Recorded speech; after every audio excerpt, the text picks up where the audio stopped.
तेव्हा अज्ञान म्हणतो, रामराया मला रोजचे हे कष्ट आता काही सहन होईनात. अहो मी एवढा लहान तरी रोजच्या रोज स्वयंपाक करतो, पण ही जानकी माता स्त्री असून देखील रोज आयतं खाते. ते काही नाही, आजपासून आपण सगळ्यांनी उपवास धरायचा, नाहीतर माझी कामं आपण सगळ्यांनी वाटून घेऊयात. रामचंद्र एक वार त्याच्याकडे हसून म्हणाले, कामाची वाटणी करायची, ठीक आहे. मग अज्ञान म्हणाला, मी करतो वाटणी. अर्थात जानकी मातांनी स्वयंपाक करावा, लक्ष्मणाने लाकडं फोडून आणावी आणि मठाची साफसफाई करावी, मारुती रायांनी भिक्षा मागून आणावी आणि पाणी भरून आणावं.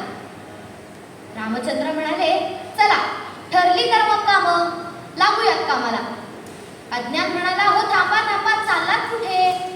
रामराया तुमच्यासाठी पण एक काम आहे बरं का. अहो तुमच्या काकड आरती करण्यासाठी, पूजा करण्यासाठी इतक्या सकाळी सकाळी मला उठवत नाही हो. तेवढी तुमची काकड आरती आणि पूजा तुम्हीच करून घेतली तर बरं होईल. रामचंद्र हसले आणि म्हणाले, अरे अज्ञाना, तुझी सगळी कामं आम्ही केली तर तू काय करणार? देख रे. अज्ञान म्हणाला, अत्यंत श्रमाचं काम मी करणार. तुम्ही सगळे मी नेमून दिलेली कामं करताय की नाही हे मी पाहणार. आणि दुसऱ्या दिवशीपासून सगळेजण नेमून दिलेली कामं व्यवस्थित करत. जानकी करी पाक सिद्धी, मारुती जलभरी